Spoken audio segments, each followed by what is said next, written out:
The Celtic Exchange, a fresh insight on Celtic Football Club.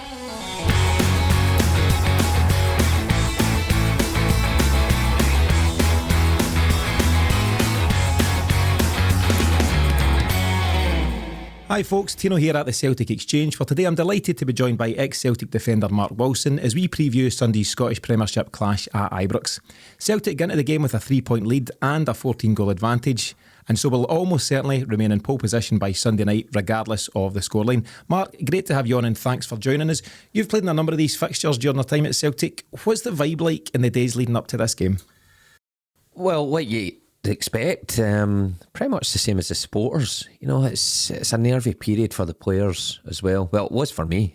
I suppose I can only speak for myself and a few of the other Scottish guys who grew up, you know, going to this fixture, knowing what it means. Very nervy. Like, it's a cliche, but it's the one that everybody looks to when the fixtures come out, and you wonder where you'll be in the league at this position, if these will be pivotal games come the end of the season, and it's proved that way. This one's hugely important, and I was lucky enough to play in a couple of these where it came right down to the wire and the tension gets cranked up a bit. So it's the players will be nervous. Don't miss a ticket. Scramble where everybody's asking you all week, but start of the week goes along like any other week, but at the tail end of the week you can certainly see a difference in training. Yeah, wonder how that ticket scramble goes when there's only 700 as well. That must be... Well, that's I wouldn't even want to imagine what the current crop are going through, but it was difficult when there was 8,000 there, so for 700, no thanks. No. You mentioned, different guys maybe, have nerves and some maybe less so. From the different coaches you worked under, Mark, did some of them take different approaches? Was, sometimes the approach to stay calm in the lead up, or did some try and get you fired up? Was there a different approach for different guys? I think overall, pretty much the same in terms of the build up at the start of the week. Tail end of the week, Gordon Strachan and Neil Lennon were pretty controlled, but just had that wee spikiness about them. Tony Mowbray was very calm about the full thing. So of course there were differences. I much preferred Gordon Strachan and Neil Lennon kind of fed off him when he came in, the way he approached things, kept the players calm on a Thursday, but on Friday the tempo was there, the set pieces were done on a Friday, things were planted in your head on the Friday in video analysis, and he told you no uncertain terms what to expect. So I liked that. I liked visualising what I was going to go into, whether it be at Ibrox or Celtic Park come the Saturday or Sunday. Yeah. And did you see a raise in the tempo, from the players as the week got towards the end? Was there more snapping into tackles? Was it a wee bit heavier as everyone was playing for that place on the Sunday? Yeah, it's only natural. I don't think anyone's going to way to injure someone or get themselves in the team, but it's just that tension's building. The excitement, if you like, was building. You just can't really wait for the day to come, because the nerves as it gets to Friday and gets to Saturday of the game, Sunday that is, then they start to get a wee bit overwhelming. And the worst bit about the full thing for players is sleeping the night before. So remember, you're in a hotel, you're by yourself often in a room, even if you've got a partner in the room, hardly speak to them because your mind's just focused on the game the next day. So these players have to go through that at the weekend. I can imagine. I could also imagine you leaving one on Andy Hinkle in training just to make sure. I often tried that. That wasn't just for the Rangers games. I tried that. Just across the board. So in terms of the format for today, Mark, what we'll do is we'll take a look at the starting lineups or potential starting lineups and formation. We'll then chat a wee bit about the Ange factor and how Ange Postecoglou will prep the players ahead of this game. We'll also take a wee look at the ref, who's now been confirmed as Willie Collum, as well as the impact of having just 700 Celtic fans at the stadium. Finally, we'll finish off with your scoreline prediction and the impact the result could have on the league table. So first of all, in terms of that starting lineup, I don't think Ange will stray too much from the 4-3-3 formation that he's gone with so far.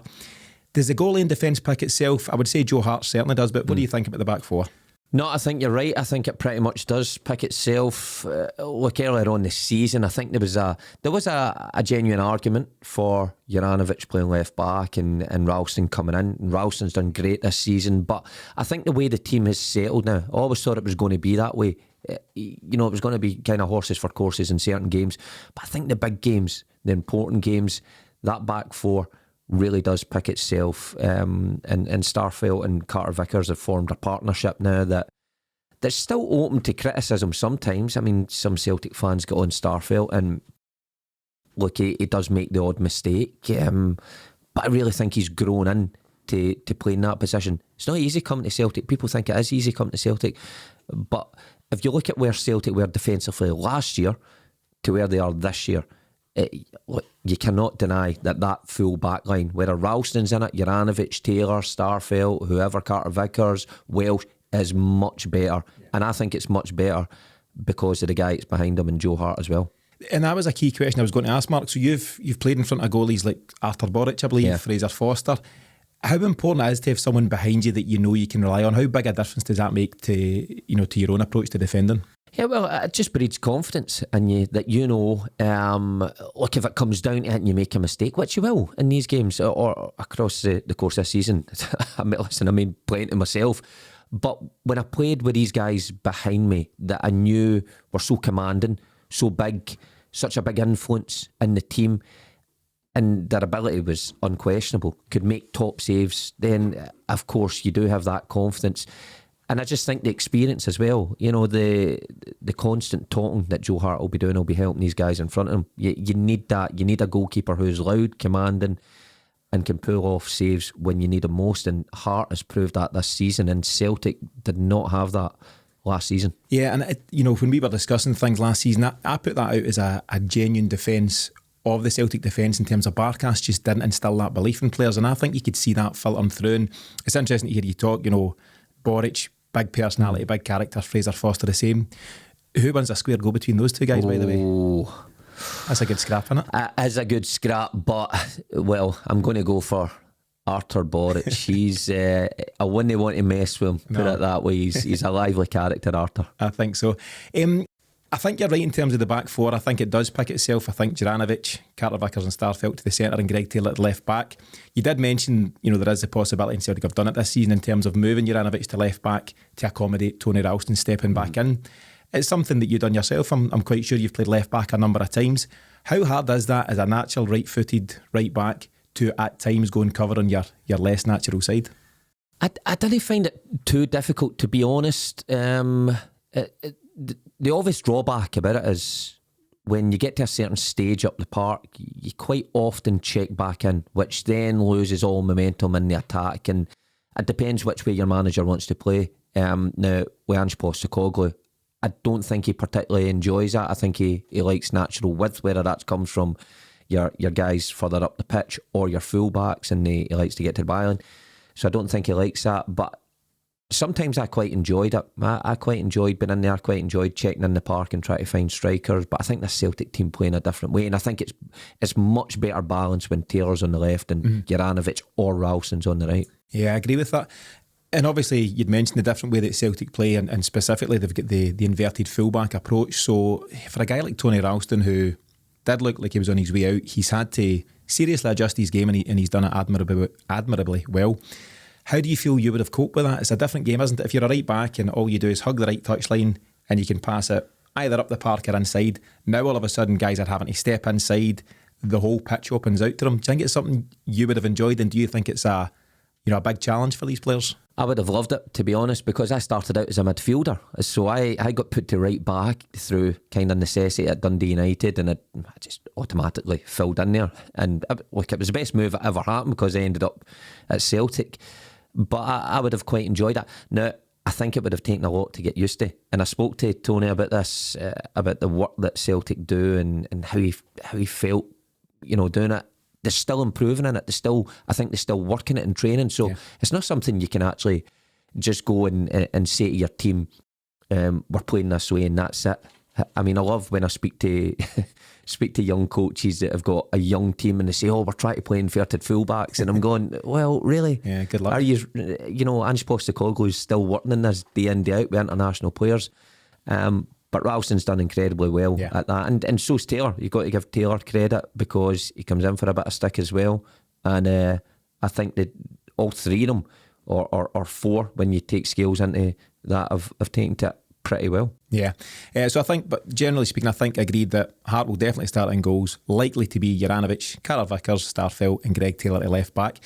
Moving into the midfield, Mark, I think there's still a doubt over Tom Rogic. He obviously took that heavy challenge against Ross County that resulted in the red card a couple of weeks ago now. No such mention of him just yet in the press, so we'll wait to see what Ange says in terms of his availability. There has been a suggestion from some, wouldn't be from me personally, but from some, that it might be a game for Beaton to step in the midfield in terms of his physicality and the number 6 role, and then maybe let McGregor and potentially someone like Hatate move forward. Would that be a move for you, or do you think McGregor's best in the 6 for this kind of game?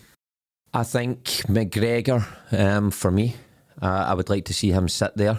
I think that position is so important, particularly when you're going to Ibrox. You need someone who is disciplined. I'm not saying Beaton, isn't he?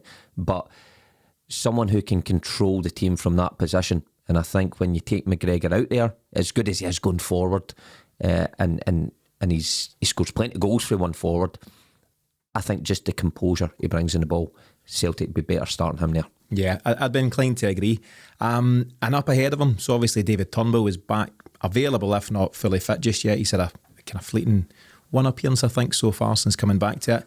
You've got other guys around who I don't think are ready at this moment in time. James McCarthy, Ideguchi. I think the obvious position or players for those positions out with Tom Rogic being available would be Hatate and O'Reilly. Mm-hmm. Would that be your thinking, or any other mix there? Well, they would be my 3. I would play McGregor in the 6 and Hatate and O'Reilly either side. I think when you look back to the game at Celtic Park and how, just the energy levels that brought with that mix, I think it worked. Yeah, it certainly did, and every one of them was comfortable in the ball. O'Reilly's as close to Rogic as a player as I can remember comparing any player. I mean, they look the same when they're on the ball. The way they move is the same. I think even O'Reilly perhaps give you a wee bit more in terms of set piece delivery, and a threat from that. But Hatate, with his energy, if he can capture the form that he did in his first handful of games, then he's a certainty for me. Yeah. And I like the looking at midfield. There's so much can come here. It can rotate as well. For me, I think that's a certainty, because like you say, I think the other guys like McCarthy and Ideguchi, too big a game, too much to do, too much ground to cover in this sort of environment for them at this moment in time. Yeah, I think it'd also be a real surprise given the lack of game time those guys have had so far for Ange to throw them in.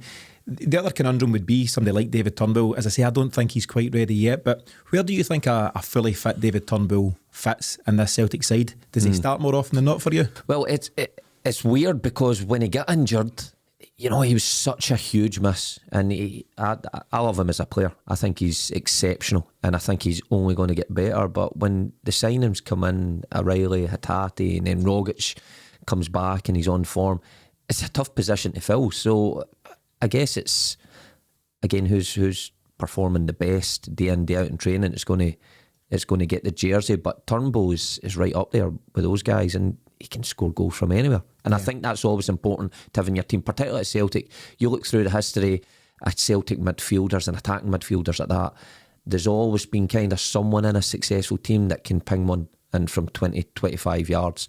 And that's just another threat that causes team to come out, to close down, and then you get your clever players who can slip round about. So Turnbull, certainly capable of holding down a place, but I don't think he'll be involved in Sunday from the start. Yeah, I think you're right. I think Sunday's maybe come just a bit too soon, but he's absolutely a guy that Ange trusts. I think he started something like 33 games before he got injured, and despite that injury being in mid-December, I think he's still the club's 4th top scorer, which says a lot about how much he contributes. So yeah, I think it's likely that Turnbull will start on the bench, but you never know. Ange might throw a curveball, as he likes to do from time to time. The other big question, and I don't know if you've heard any rumblings yourself, Mark, but fans, and myself included, would be desperate to hear that Kyogo was fit and available. Do you think he'll make the squad for Sunday? I think there's every chance he'll make the squad in terms of the overall squad that travels to Ibrox. I don't think he'll make the starting lineup, or I'll be hugely surprised if he makes the starting lineup. Well, a number of things. He's been injured for obviously a long time now. The extent of his injury was quite significant as well to keep him out for that length of time. When was the last time he played? Boxing Day at McDermott Park, and he comes off. you know, a lot of water's passed under the bridge since then. And Giakoumakis, you've got to say, has taken up the mantle. And he showed in the game against Rangers at Celtic Park that he was capable of working that back four. So Kyogo, I'm sure that every Celtic fan or anybody connected to the club will love to see him on the bench, if he can get on the bench and be some sort of impact. But can you really expect him to start after that length of time out? Yeah. Don't think so. I think it'd be a tall order, but I think it'd be a huge boost to the players around. I mean, what's your own experience of that? You know, with different talisman and different kind of strikers, or you know, played with Bruni and guys like that. Would it give you a lift even just for them to be in the travelling party for such a big game? Yeah, I think when you see guys like that come back into the squad, it does give the squad a lift. There's no doubt about it. Even when you see them on the bench, and match winners like him, you see on the bench, you know, if it's not quite going well, or you see a player like him coming on, then you do get a wee boost because you think, wow, here we go, this guy can turn the game. Kyogo's a match winner. You know, he can turn nothing into a goal at any instant.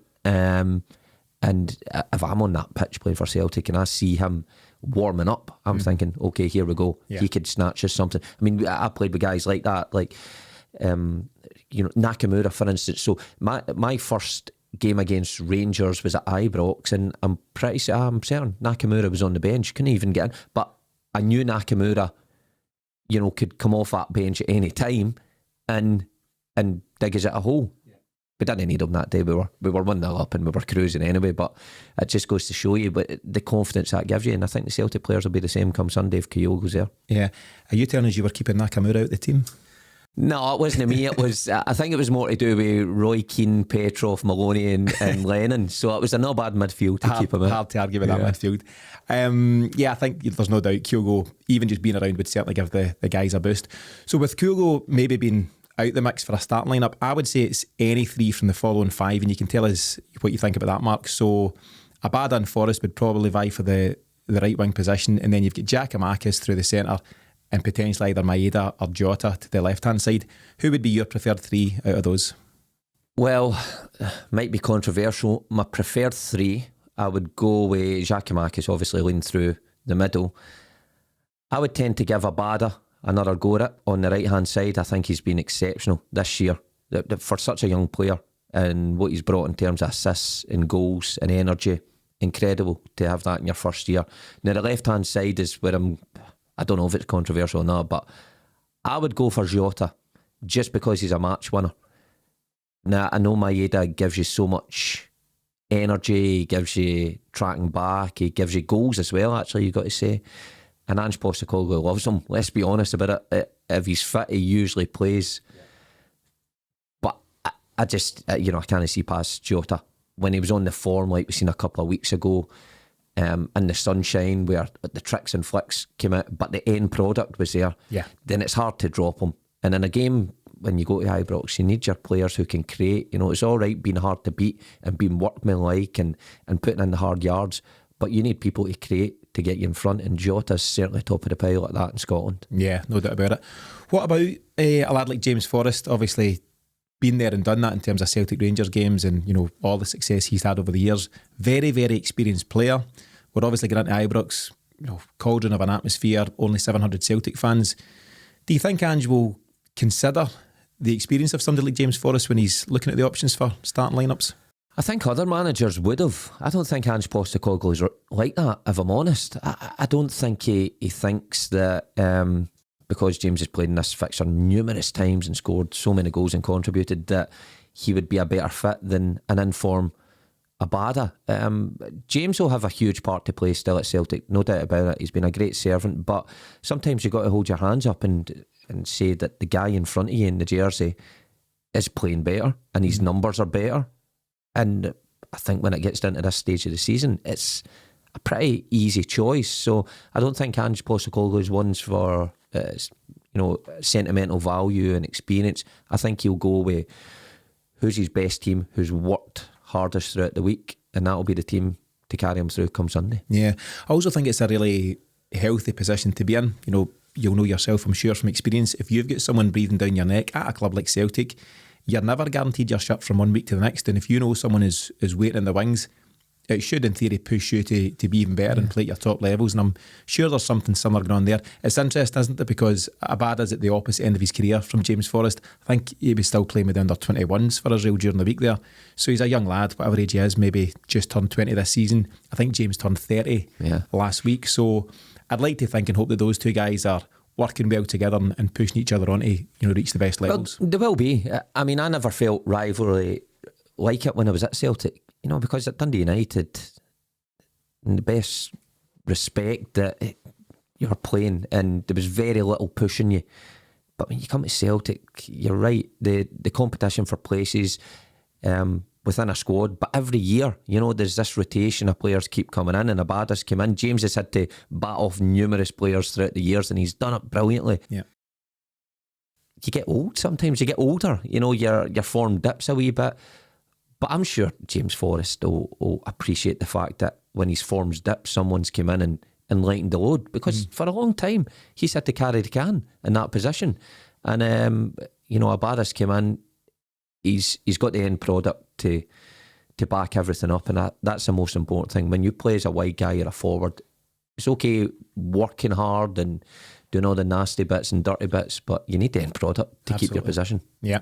I think Ange has also spoken very highly of James Forrest in terms of the contribution he's made in training in recent times. Ange always speaks about the fact that at times training is even harder than the game on a Saturday. That's the way they set things up in terms of the intensity. But he has spoken very well of James in terms of how he's contributed to that, and I suppose showing his experience and showing everything he's got to make sure that he's pushing young guys like Abada as hard as he can. And I don't think James is the kind of guy to throw the toys out the pram. I don't think it's his approach, and I actually don't think Ange would allow it either. So it seems that he's managing these top experienced professionals in a good way, and I think it looks from the outside in that he's got a real bit of harmony through the squad, and that's got to be a positive. Well, that is a positive, because that's incredibly hard to do at a club like Celtic, where you've got so many egos vying for 11 positions. Nobody likes sitting on the bench. I know that for a fact. When I've been there and some big stars have had to sit on the bench and suck it up, you think, but they're still chapping the manager's door. I've still seen them kicking off in training. I've still seen them down in tools to a certain extent, not probably putting in what they should, as in work after training. But this Celtic squad seems different. I don't see any disharmony anywhere. After victories, you see people who are even on strict getting involved, and I mean that was different when I played, because some people did get the petted lip. So that's down to the manager and the philosophy he brings in and what he's made players buy into. Yeah, I wonder how a guy like Roy Keane reacts to going on the bench. Did you see much of that, or was he? I seen it once or twice, but I think he was. I think he was grateful for the rest with his hips, because his hips were struggling at that point. But I wouldn't have liked to have benched him a few years before. Yeah. But no, but other guys, well, you can imagine they come to Celtic. The thing is, they want to play and they want to represent the club, and when that gets taken away from them because a younger whippersnapper's taking their place, of course they get the huff. But again, this team doesn't seem to be like that at the minute. I think so, and I think there's no doubt when you make it to that level, when you make it to a club like Celtic, there's naturally ego, and I don't mean ego in terms of the negative connotation of ego. I think it's good to have a healthy bit of ego and believe in yourself as a player, and I do think Ange he's blended this squad, keeping in mind that he's brought I think 50 new signings in as well during his two transfer windows, and I think he's done remarkably well to bring them all into a squad and have them playing with the seeming cohesion that they've got on the go just now. I was going to ask you about one guy. Obviously I mentioned Roy Keane there, and we've now got Georgios Giacomakis, the latest Greek centre forward to start for Celtic. Georgios Samaras was a guy that you've played alongside, bit of a cult hero, and he's a guy that I loved when he was at the club. But could he be accused of being, I don't know, lazy, not interested at times, or was that just his style? I think he got a harder time for it than probably what he should have, because his demeanour suggested that sometimes. But look, if I'm honest, there were times, probably 5 minutes into a game, you knew when Sammy was going to be on it or when he wasn't. It was quite clear, and you just prayed that more often than not he would be up for it. If you seen him maybe trot along, but if you seen him get the ball in the first 5 minutes and he had that blistering turn of pace where he would just leave people for dead, you thought, we've got the right guy here. What a lovely guy, by the way, just so down to earth. Never seen him take the huff over anything. So if he did underperform, it was maybe because he couldn't be bothered some days rather than he was in a huff about anything. Yeah. I think he quite famously scored a couple of goals at Ibrox himself, on that particular occasion. And the hope is, of course, that Georgios Giakoumakis will be the latest to replicate that. So I think just to recap your team, Mark. So Joe Hart's given in goals, Juranovic to right back, Taylor to left back, Carter Vickers and Starfelt in the centre. Callum McGregor stays in the number 6 with Hatate and O'Reilly ahead of him. Then a front three of Abada, Georgios Giakoumakis and Jota. And I don't think anyone would have too many complaints if that's the team that Ange goes with on Sunday. Speaking of Ange, so kind of the next section to cover is, I've kind of build it as the Ange factor and the kind of impact that he'll have in this game. I've mentioned, or you've mentioned, previous managers that you worked under, whether it be Lenny or Gordon Strachan, in terms of how they will have approached this game. How do you think Ange will approach this on Sunday? I think he'll approach it like he does every single game. Everything I hear from Ange Postecoglou is impressive, really. I like everything he comes out with, even when the team plays poorly. He's always got a pretty decent way of putting it that makes you understand. And I don't think he likes to hype things up to his players. I think he has total confidence in the way his team plays, regardless of the opposition. I think he'll be the same come Sunday. He's obviously been to Ibrox before, and I think in that game, if I'm right, he admitted he made a bit of an error in terms of where he played Kyogo that game. And that's one of the only times I've heard him admit to something like that. So he obviously learned from that. I know Kyogo might not be involved, but he knows what the atmosphere's like. He knows probably what to expect from the Rangers side. He'll be well versed in them. And I don't think he'll ask his team to do anything other than what they've done all season. And I quite like that. That leaves no grey areas going forward. There's no different way of playing. There's no different setup for set pieces. There's no players going, well, we've played like this for 10 games, but you've asked us to do this, and any confusion. I've been there before where people try to do something completely different or play a different formation to match up against Rangers. Yeah. Everything will be the same. And that's quite unique, I think, for a Celtic manager taking a team to Ibrox. Yeah, and I think it also keeps it very simple for the players, so they don't have to doubt themselves come Friday or Saturday here. Is he going to go with a 4-5-1? Is it going to change? They know how they play, and I think whether Ange's going to Ibrox, they play Rangers, or they're at home to, I don't know, somebody in Europe or Dundee or whatever, he always plays and sets up the same way, and that means it's one less thing for his players to worry about, and they can just take the same approach that they take in every game and how they prep for in training.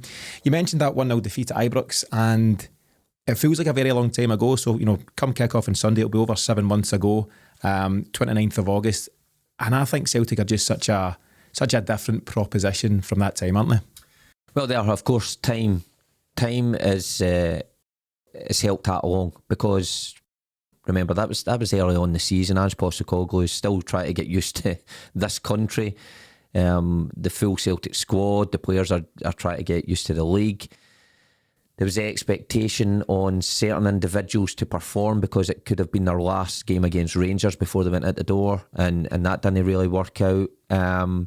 So he's had a lot of time to learn. He's had a lot of time to work with the players on the training pitch. And in the grander scheme of things, it's still a particularly short space of time, but when you take it in that context, he seemed to have got Celtic into a much better position than they were at Ibrox when they rolled up that day. The players themselves look completely transformed, because there were some good performances that day, but they just look like a different proposition now. But again, it's about the players performing on the day. Ange Postecoglou can prepare the exact same way he's done for every other game, like he did against Ross County. But it's the players, as soon as they cross the line, that have to perform on the day and not be overawed by the occasion. And I believe Celtic have enough, and that's enough experience in the side to achieve that. Yeah, you mentioned guys like Odsonne Edouard there. I think Ryan Christie potentially played in that game as well. And again, is that something you've ever experienced? It's clear those two lads had their 1 foot out the door. They had their eyes on the move. I think Christie maybe signed for Bournemouth the next morning, something like that. And none of the two of them covered themselves in glory at Ibrox. I actually think Edouard had a really good chance where he's opened his boot out and he's clipped it by the post. Have you ever experienced that with players who don't want to be there? They're angling for moves. There's different things going on, and I'm not asking you to name names, but how is that as a player? Can you motivate yourself if you know that 9 or 10 of you are going out there all pulling in the one direction, and one or two guys aren't quite with you? Well, there's nothing you can do. I have played with players like that. I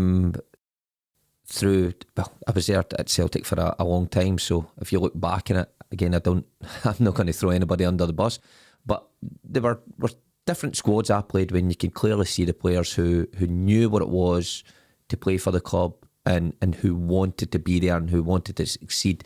You could see also players who maybe seen it as a stepping stone. But again, there is nothing you can do about it. You just hope that the 8 or 9 of you who do want to be there are good enough. And quite frankly, you should be good enough. You should be good enough if there's 8 of you pulling the right direction to carry a few. But there's only a few. As soon as you step over that line, probably 4, then you're going to sink pretty quickly. So Celtic, I'm not saying that's what went wrong that day, but of course, Edward was well reported to be far down the road with his negotiations, and Christie, like you say, was out. It doesn't quite help the situation, but like we said there, this team's totally different. They're unified, they've got one aim. I like the way they speak about success at the end of the season, and they seem particularly focused at this point of the season. Yeah. And if you fast forward, Mark, from that game, as I say, back in the 29th of August, fast forward to the game early February, a 3-0 hammering at Celtic Park, raucous night, stadium absolutely jumping, and it was clear that all 11 players, plus the guys come off the bench, plus the full coaching staff, all absolutely in it together. Celtic should take a huge lift from that, because they absolutely tore Rangers apart, and I know there was a suggestion from Gio van Bronckhorst that they come back into the second half. Game was dead at half time, 100%. Do you think that game will still be fresh in the memories of the players of both sides? So obviously from Celtic it's a huge boost. Do you think it will still be in their heads and it'll give them confidence? And likewise, or the opposite should I say, do you think it will cast some doubt into some of the Rangers players as well? I think it's got to be. I mean, it was so recent that it's hard to forget that so quickly. And because of the nature of the performance from both sides, it's even harder to forget. So Celtic were that good. They just looked that powerful and dynamic and quick and had that, killer instinct as well. And Rangers were the complete opposite. Even in the second half, you're right, the game was done, but Celtic clearly, eased off a bit. They eased off in every department. They eased off in their pressing. They eased off in their tempo and moving the ball. It's quite clear for everybody to see. So for Van Bronckhorst to say they came back into it, but they couldn't have got much worse. You know what I mean? So yeah. If I was a player, and I'll be honest, I remember taking beatings a lot of the time, and it is still in your head. Yeah. A player you played against who ran you ragged, you think, Jesus, here we go again. I hope he's not in that form like he was the last time I played, and I hope I'm a lot better. So of course it will have an impact, but it's about the start of the game, because the start of the game that night was incredible. When you seen how Celtic pressed and hurried and harried the Rangers backline, and Rangers looked shell-shocked, it's important that Celtic start the same way come Sunday. Yeah, I totally agree. I think Sunday's, very much, in that bracket, particularly because of the supporters or lack of for Celtic in the stadium. So as mentioned a couple of times now, 700 Celtic fans versus 50-odd thousand Rangers fans. The first goal could be crucial either way. If Rangers managed to get the first goal, what a lift that would give their crowd. But quite the opposite. If Celtic managed to take the lead, there's a wee bit of unrest at Rangers just now and a wee bit of internal squabbling.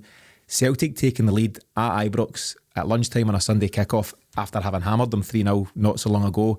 It could have a serious bearing on how the game plays out, couldn't it? Of course it will. And just for the point I was just making there, that the Rangers players will think, oh no, here we go again. And it's quite easy to think that way against this Celtic side.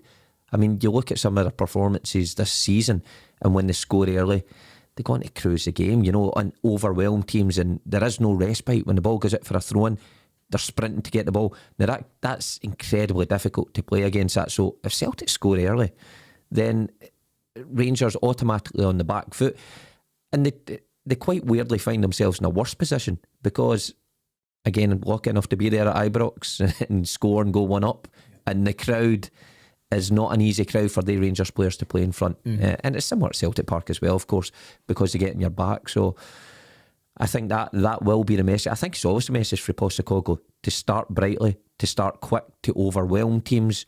And if you can get a goal within that first, opening 10-15 minutes, then you know, it's a hard way back, a long way back, should I say, for the opposition. Yeah, it could be.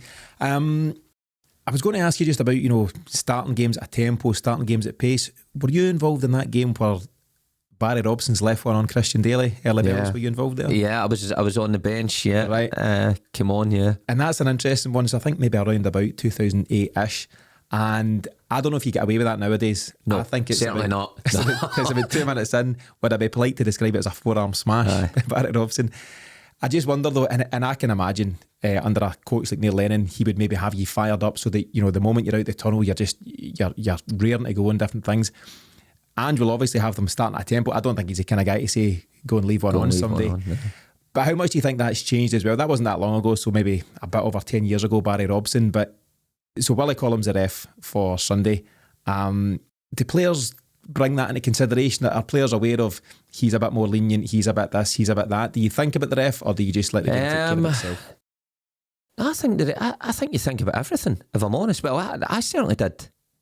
You know, other players may come here and say, no, total tunnel vision, just think about myself. But I think that's a bit, you know, unprepared if you're only thinking about yourself. You've got to take everything into consideration of what can affect your performance on the day. It's no doubt, you know, referees this season have been well publicised, and like they've got an incredibly difficult job. I did a wee bit for them, with them, and sat and chatted to them. And I can understand the job that they've got, but some are more card happy than others. There's no getting away from it. And they know that themselves as well. So you need to tread carefully at ones who are quick to brandish cards, and particularly reds, when as an environment, an excitable environment, and that's going to be the case on Sunday. So Celtic players, although they want to start fast, and Rangers players will be the same, they walk a tightrope early doors, especially when Willie's there. He's our most experienced referee and a UEFA referee, but he does like to dish out red cards. Yeah, and you mentioned there refs that are card happy and the players are aware of who are and who aren't. That was a question for you, Mark. You know, what kind of referee is best in your opinion for this kind of game? Is it somebody who's quite happy to dish out the cards, whether it's first minute or last minute or whatever? Or is it the ref? Do you prefer a ref, for example, who's maybe a bit more lenient and would talk to players and say, listen, you've had a couple of them, next one you're in the book? Yeah, What's your own? Much prefer the latter. If you book somebody after the first couple of minutes, these games should have robust tackles. It should start at a fast pace.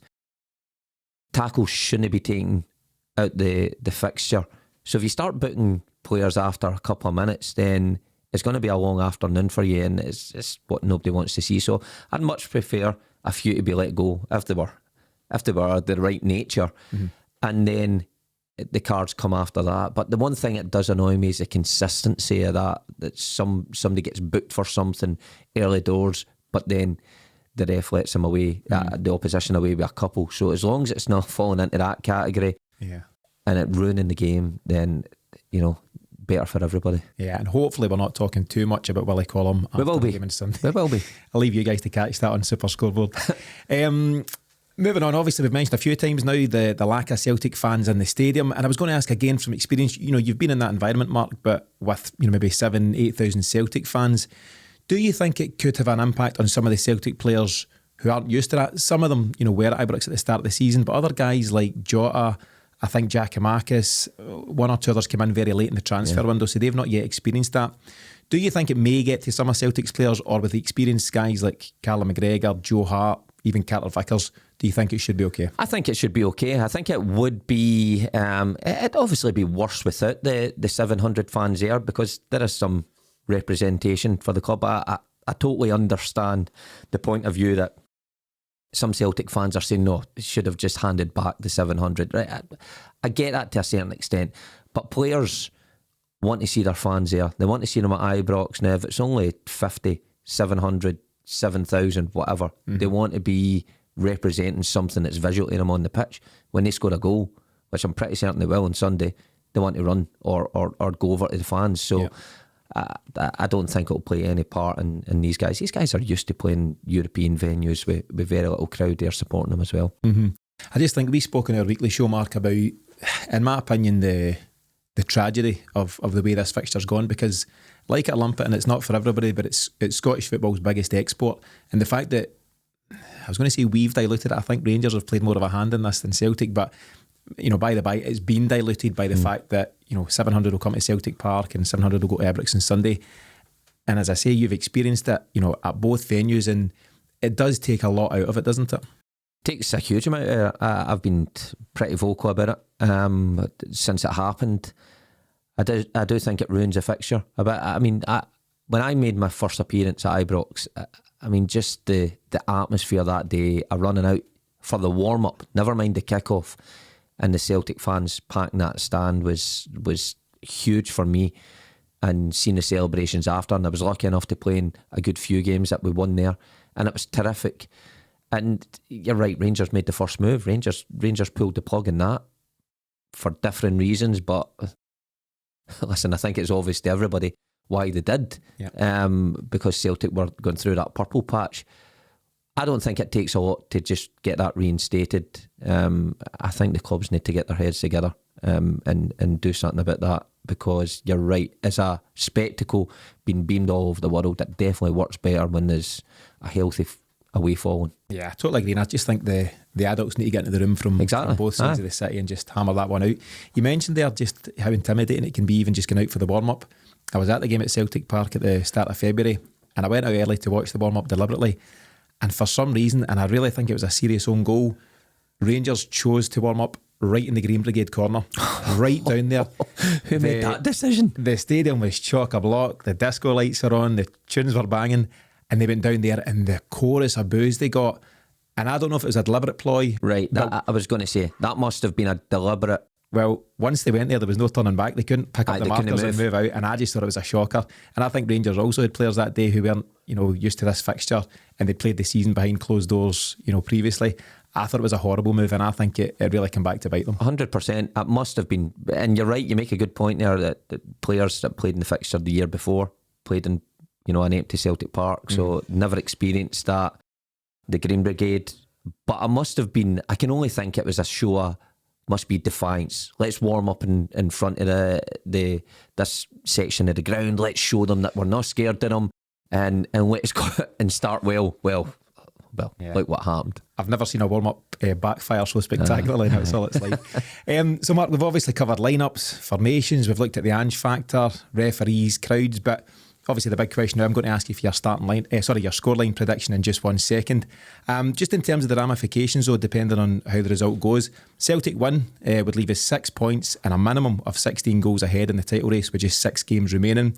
I think the way the split's going to play out is Celtic should have 3 home games post-split and 2 away, and we've still got a home game against St Johnstone, so 4 of the 6 games remaining should be at Celtic Park.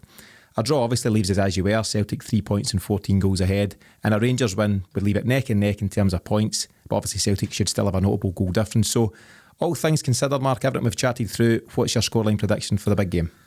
I think Celtic will win 3-1. I really do. I mean, I think both teams will score on the day. I think they're more than capable of that. But I just think Celtic have so much going forward. I really do, and I can see, the game being in the balance for a period, and Celtic nicking another couple as the game wears on, just because of the pace that they've got. Rangers defensively haven't been that tight this season, a far shadow of what they were last season. In front of goal, will Morelos play? Even if he does, will he be a threat? Who knows? You never know. But for me, Celtic will certainly score more than once at Ibrox on Sunday. I believe they have that. Even the guys on the bench that they can bring on can contribute to that. Yeah, and I'm inclined to agree with that. I'm not quite as confident I think Celtic will win, but I've gone for 2-1. I think it'll be a fairly neat affair. But to your point, you've made it a couple of times, Celtic are capable of scoring anywhere, and I think they can certainly get at least a couple at Ibrox on Sunday. So I'll go 2-1. Mark, you're going for 3-1. Sunday aside, how do you see the league playing out now overall? We're obviously very much at the business end of the season. Could you have predicted as tight a title race as this, Mark, after those opening games of the season where Celtic lost, I think it was 3 of their opening 6 games? Not at all. Look, to be honest, even before a ball was kicked this season, when Ange Postecoglou came in, I just thought it was too much of an uphill task for him to challenge Rangers at this late stage of the season. I thought it could have been a case for him keeping on the coattails to them towards New Year, and then maybe falling a wee bit short.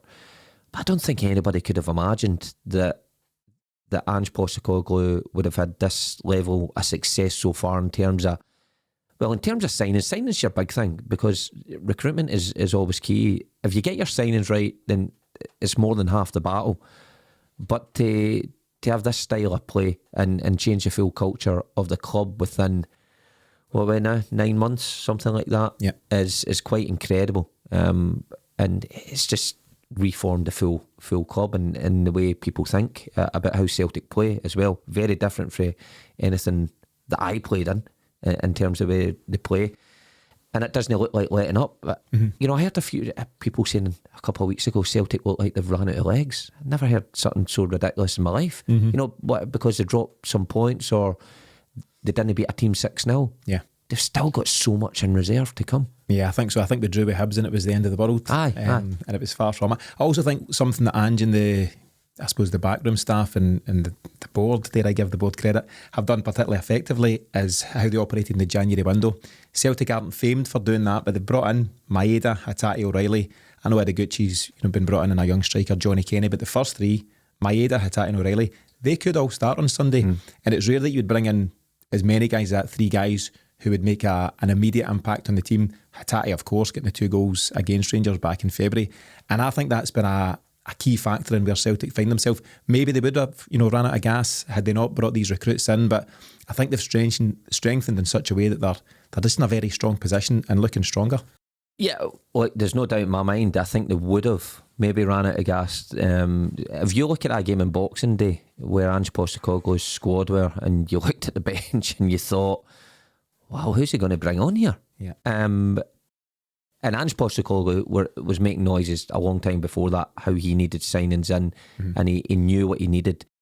But it's a totally different thing saying, this is what I need, and getting them, and getting them to integrate into the squad. So you've got to commend the Celtic manager for that, for actually identifying these players, but then getting it over the line while keeping this current group occupied and still playing, and then bring them in and getting them into the squad. And of course, I'll say it again, so fine the manager doing that, but once the players cross the line, it's up to them. So when Hatate plays against Hibs and he's man of the match and he scores against Hearts, I mean that's a dream, but the player has to do that. So of course, everything's came together pretty nicely.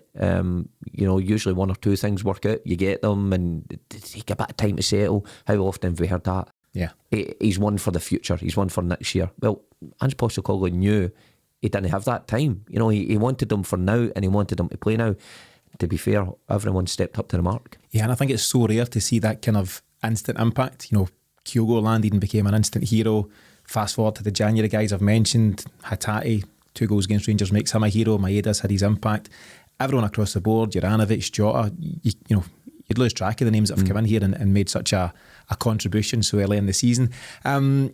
Just for a game like this, Mark, what do you do for a game like this? Do you watch at home, or are you in the Clyde studio, or what does a day like this look like for you? So I'll be in the Clyde studio. So this quite often been the case for a number of years now, that I'm there, and we're watching the build up. We're giving our opinion of what we think could happen, and we're quite quickly shot in, because the phone line's open instantly after the game. So if I'm there and I'm saying, which I'll stick to, that Celtic will win 3-1, if it doesn't go that way, then I have to take a 2-hour battering on the phone lines. Yeah, it's par for the course. I'll accept it. And that's the thing, you're watching the game in mixed company, I think it's fair to say. Yes. And then you're opening the phone lines up to your greatest rivals to shoot you down. So it must make for an interesting Sunday all round there. It's brilliant. I really do enjoy it. Because it's the closest thing to being at the game and sort of being involved in it in a football capacity, or being a coach. You're there, you've got a vested interest in it, you put your opinion out there, and you're watching it in real time. The only thing I miss about it is we don't, because I'm in the studio, don't get the atmosphere, and that's what we miss. Even the game at Celtic Park there, watching it in the studio, but because we're in the cans and we're speaking, then you don't get to sample that great atmosphere. Now, when you say on the cans, you mean headsets, you don't mean cans of tenants. Cans, I wish it was cans of tenants. By the way, I'm going to put that to a producer. Yeah. See if we can get that in our contract. No worries. So listen, thanks, first and foremost, Mark, for coming on today. Really enjoyed the chat. Really enjoyed your 3-1 scoreline prediction and hoping that comes to fruition. Have you any final thoughts or comments as we start to wrap this one up? Well, just that I hope the game falls suit on Sunday that we've seen all season. I hope it's not one of these that the players got there and just underperform. I mean, the games at Ibrox recently haven't been great to watch from a Celtic point of view. I hope this is a flashback to what went on a few years ago and some of the games that I was lucky enough to experience. Yeah, here's hoping, Mark, and thanks again for coming on. So, for the first time this season, Celtic enter a Glasgow Derby firmly in the driving seat, and though Sunday's result won't quite decide the title, it will go a long way to determining whether Ange Postecoglou can lead Celtic to the Scottish Premiership in his first season in charge. Thanks to Mark for joining us here today, and if you're enjoying what we do, please be sure to share this episode far and wide with your Celtic network. But in the meantime, and as always, thanks for tuning in.